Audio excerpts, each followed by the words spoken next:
하나님의 말씀은 마가복음 9장 1절에서 13절까지의 말씀입니다.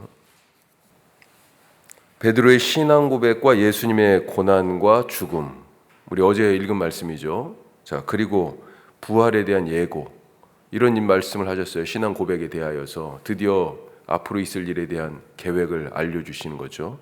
자, 그런데 그 길을 깜짝 놀라가지고 베드로가 안 됩니다, 가로막고요. 예수님이 그런 베드로를 꾸짖으셨습니다. 그리고 나서 주님을 따르는 자가 가져야 할 자세, 제자의 도, 제자도에 대해서 가르치시죠. 자기를 부인하고 자기 십자가를 지고 나를 따르라.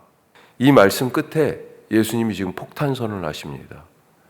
우리가 이제 9장 1절부터 사실 말씀을 읽었는데 대부분은 9장 1절까지 어제 말씀에 딱 붙여서 성경 중에도 지금 편집을 그렇게 해놓은 성경이 있을지 모르겠어요. 새로운 단락은 9장 2절부터 시작하고 9장 1절은 어제 이야기 끝에 붙어 있는 걸로. 그 이야기 끝에 뭐라고 지금 말씀하셨어요? 1절 말씀 같이 한번 다시 보겠습니다. 또 그들에게 이르시되 내가 진실로 너희에게 이르노니 여기 서 있는 사람 중에는 죽기 전에 하나님의 나라가 권능으로 임하는 것을 볼 자들도 있느니라 하시니라. 자, 우리는 이 말씀을 마가 공동체 입장에서 한번 생각해 볼 필요가 있습니다. 마가 공동체 입장에서. 자, 오늘 첫 번째 말씀 그래서 뭐냐면 하나님이 미리 보여주셨다. 미리 보여주세요. 어떤 일을 행하는 데 있어서 하나님이 그 종 선지자들에게 알리지 않고는 행하지 않는다. 이런 말씀이 성경에 있습니다. 그런 것처럼 미리 보여주세요. 자, 마가복음이 복음서 중에서 가장 먼저 쓰였다. 대부분 다 그렇게 생각하고 있습니다. 연도로 따지면 주후 약 70년 전후예요. 70년. 자, 이때 교회가 갖고 있는 질문 무엇이었을까요? 예수님이 대략 몇 년쯤 돌아가셨습니까? 30년쯤. 예수님이 돌아가시고 나서 40년이 지나간 거예요. 바울 서신들이 빨리 쓰여진 게 50년 조금 못 돼서 쓰여지기 시작해가지고 60년 초반 정도 해가지고 바울이 이제 죽잖아요. 그러니까 그 이후에 거의 한 또 10년 가까운 시간이.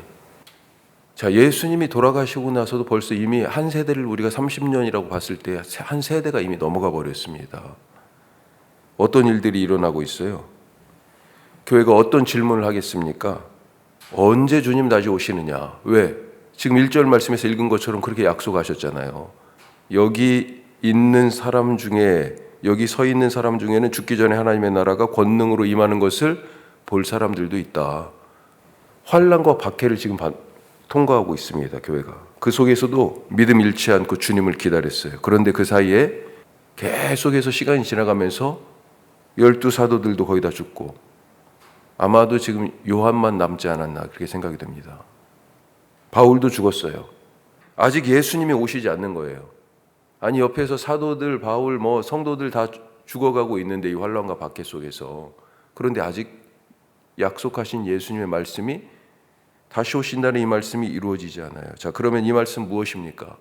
예수님이 안 되는 말씀인데 거짓말하신 거예요? 하나님의 나라가 권능으로 임한다. 그것을 볼 자들이 있다 그랬어요. 언제 임합니까? 하나님의 나라가. 마지막 때죠, 마지막 때. 자, 그때 하나님의 나라가 임하는 모습을 성경은 새하늘과 새 땅, 그렇게 표현하고 있습니다. 새하늘과 새 땅. 새하늘과 새 땅이 창조되는 거죠. 새로운 창조. 이걸 우리는 구원이라고 얘기합니다. 자, 창조니까요. 이 새로운 창조의 사건에서 생명이 만들어지는 거죠.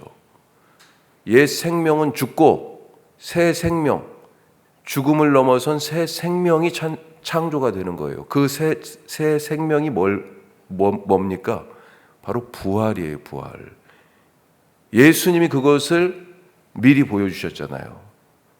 이제 며칠 있으면 얼마 안 돼서 예수님께서 죽으시고요, 다시 부활하십니다. 여기 서 있는 사람들 중에 그 부활의 모습을, 그 부활의 예수님을 만날 자들이 있다는 거죠. 이것을 마지막 때 세상 모든 것이 끝날 그때로만 지금 이해하고 있기 때문에 부활 사건에 대한 이 얘기를 지금 잘못 이해하고 있는 것입니다. 하나님의 나라가 권능으로 임하는 모습은 부활에 참여한다. 그 하나님의 나라가 임하는 것을 볼 자들이 있다. 이 얘기는 부활하신 예수님을 만나고 예수님을 볼 자들이 있다. 새로운 창조가 하나님 안에서 이미 그 부활을 통하여 일어났고 보여진다라고 하는 거죠. 자, 그리고 그 맛보기 버전으로 오늘 소위 변화산 사건이라고 하는 대목을 읽었는데 이 사건을 보여주신 것입니다.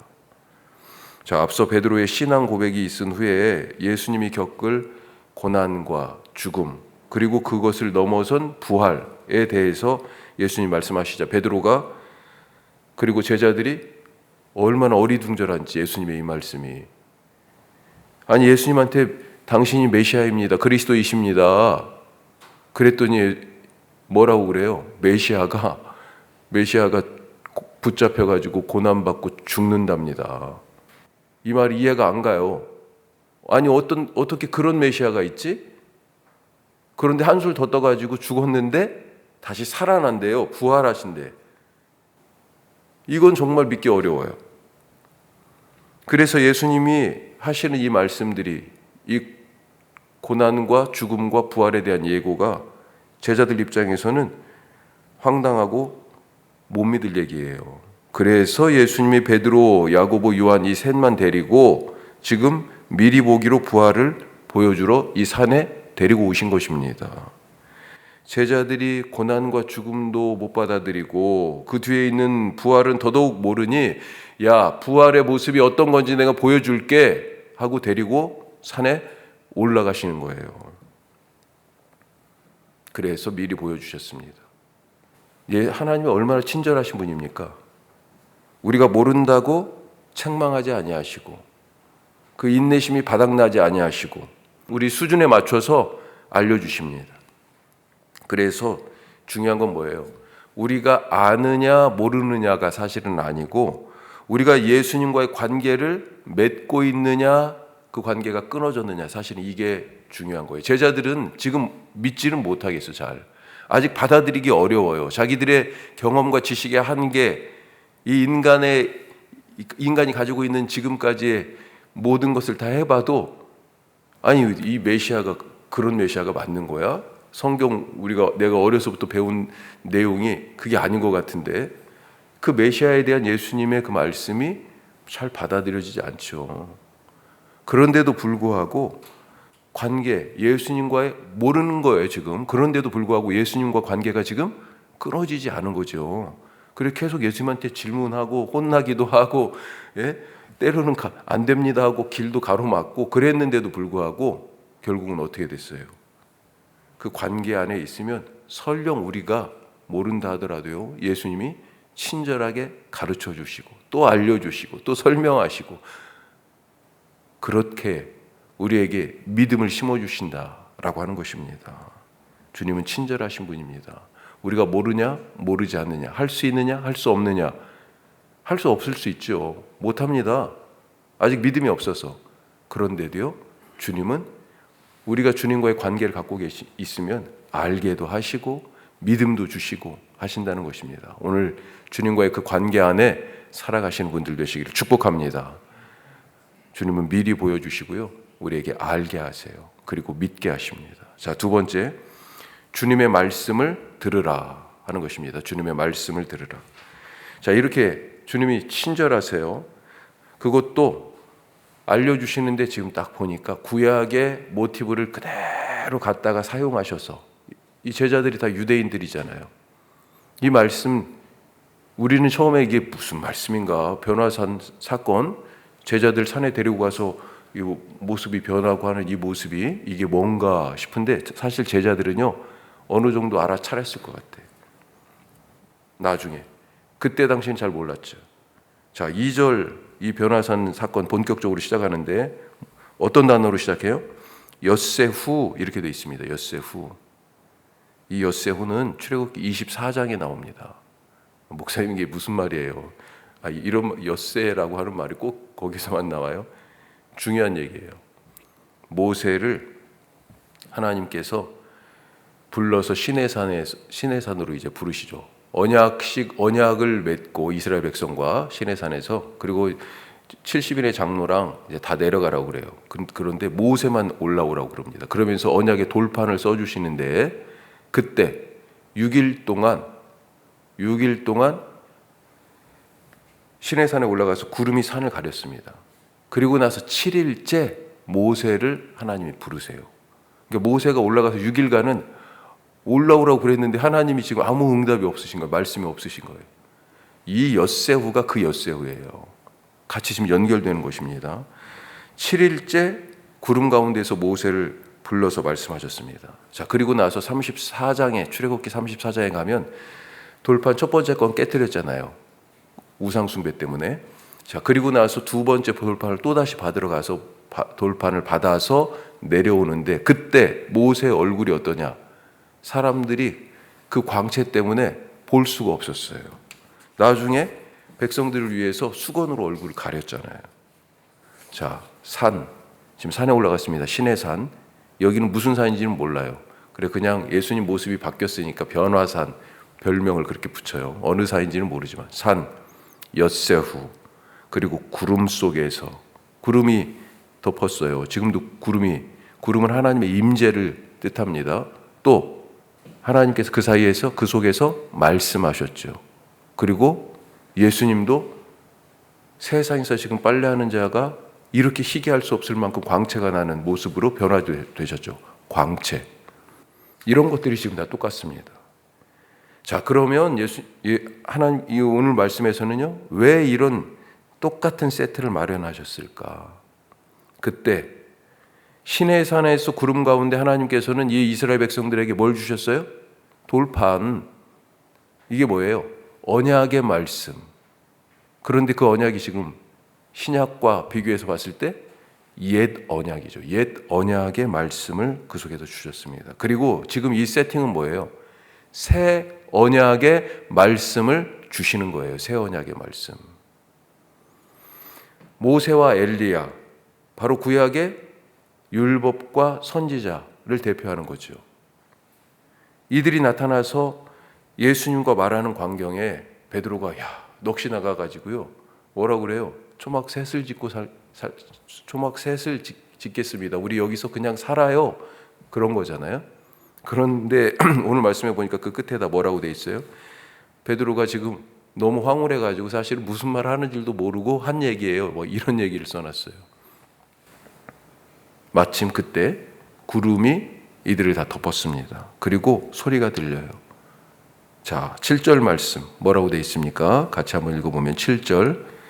마침 구름이 와서 그들을 덮으며 구름 속에서 소리가 나되 이는 내 사랑하는 아들이니 너희는 그의 말을 들으라 하는지라. 아멘. 구름은 시내산에서처럼 하나님의 임재를 지금 뜻합니다. 그리고 그 구름 속에서 지금 하나님이 새 언약의 말씀, 하나님이 말씀하시는 거예요. 어떤 말씀을 하십니까? 너희는 그의 말을 들으라. 누구요? 베드로. 지금 여기에 제자들 말고 모세와 엘리야도 있고, 그렇죠? 예수님 있고 그런 거잖아요. 그의 말, 누구 말이에요? 바로 예수님의 말씀이죠. 옛 언약의 모세의 말이나 선지자를 대표하는 선지자들도 하나님의 말씀을 운반했잖아요. 그 엘리야의 말도 아니고 모세의 말도 엘리야 말도 아니고 바로 새 언약의 예수님의 말씀을 들으라. 그렇게 지금 말하고 있는 것입니다. 예수님의 말씀을 들을 이유가 뭐예요? 예수님이 바로 하나님의 사랑하시는 아들이기 때문에. 너희는 그의 말을 들으라. 이는 내 사랑하는 아들이니 너희는 그의 말을 들으라. 자, 하나님께서 예수님을 이는 내가 사랑하는 자요, 내가 기뻐하는 자다. 언제 말씀하셨습니까? 마가복음으로 따지면 1장 11절에 나와요. 막 사역을 시작하실 때 세례 요한에게 가서 세례 받으셨잖아요. 그때 물에서 올라오실 때 성령이 충만히 임하시면서 하늘에서 소리가 나서 선포하시죠. 이제 드디어 하나님 나라 일을 시작하실 거 아니에요. 그렇죠. 그때 이 사람이 누군지 하나님 말씀하십니다. 이는 내 사랑하는 아들이요 내가 기뻐하는 자다. 예수님이요 하나님의 아들로 지금 등극하시는 거예요. 왕으로 등극하시는 거예요. 하나님의 나라 천국이 여기 왔다라고 하면서 사람들에게 지금 보여주시는 길을 이제 시작하시는 겁니다. 새로운 왕이 새 나라를 가지고 와서 보여주세요. 자, 그 사역을 어디에서 했어요? 지금까지 갈릴리에서. 이 세례 받을 때 난 이 소리는 갈릴리에서의 사역의 시작을 알리는 그런 선언이었습니다. 지금 여기서는요, 우리 어제 베드로의 신앙 고백이 어디에서 있었다고요? 빌립보 가이사라. 이 신앙 고백 이후에 방향이 틀어진다고 그랬죠. 어디로? 예루살렘으로. 이제 지금 예루살렘으로 내려오고 있는 거예요. 빌립보 가이사라에서 지금 갈릴리 쪽으로 내려왔고, 그 다음에는 이제 계속 더 예루살렘 쪽으로 내려갑니다. 이제 앞으로 예루살렘 사역, 그 사역은 뭐예요? 고난과 그리고 죽음 그리고 부활, 이런 일들이 펼쳐질 것을 예고하고 시작하는 선언이에요. 세례 받을 때 났던 소리로 갈릴리 사역을 시작했듯이 이 변화산에서의 이 선언으로 예루살렘 사역이 시작될 것입니다. 그리고 이제 붙잡혀 고난받고 십자가에 죽은 후에 무덤에서 주님 다시 살아나십니다. 그렇게 하나님의 나라를 완성하시고, 그렇게 죽기 전에 하나님의 나라, 그 부활이 일어나는 것을 볼 자들이 지금 있을 거예요. 그런데 그 말을 못 믿으니까 하나님이요 구름 가운데에서 임재하셔서 직접 이 제자들에게 뭐라고 그래요? 너희는 그의 말을 들으라. 그의 말을 들으라. 오늘도 때때로는 우리가 안 믿어지는 부분들이 있을 것입니다. 하지만 주님이 우리 가운데 말씀하세요. 너희는 누구 말을요? 바로 예수님의 말씀을 들으라. 주님 말씀 듣고 살아가시는 오늘 하루, 부활에 참여한 마지막 때 그 하나님 나라의 완성 가운데 이미 들어가 계신 여러분들의 삶이 되시기를 주님의 이름으로 축복합니다. 기도하겠습니다. 자, 오늘 크게 두 가지 말씀 나눴습니다. 주님이 친절하세요. 내가 잘 모른다고, 내가 믿음이 연약하다는 것 맞아요. 맞습니다. 우리 잘 모르고 믿음이 연약해요. 하지만 주님이 때때로는 나무라기도 하시고 꾸짖기도 하시지만요, 우리가 주님과의 관계가 계속 유지되고 있는 한 우리는 변함없이 믿음을 갖게 되고 주님을 더욱더 알게 될 것입니다. 주님은 친절하신 분이에요. 오늘 그 주님과 동행하시기 바라고, 주의 말씀을 들으라 말씀하셨습니다. 제자들이 못 믿으니까요, 구름 가운데에서 하나님께서 임재하셔서 예수님이 누구신지, 앞으로 어떤 사역이 펼쳐질지 말씀하신 그것을 듣고 믿으라고 우리에게, 제자들에게 말씀하셨습니다. 주여, 우리도 주의 말씀 듣고 믿는 그런 제자도에 합당한 사람들 되게 하여 주시옵소서. 기도하시고 오늘 우리 선교 동역지들을 위해서 기도하겠습니다. 8곳의 우리 선교 동역지, 필리핀의 2곳, 캄보디아 행복한 집, 그리고 안동의 고천교회, 희망의 친구들, 세물길 플러스, 여명학교 석식당 위해서 우리 기도하시길 바라고요. 오늘 수요 말씀마당이 있습니다. 우리 다 같이 기도하겠습니다.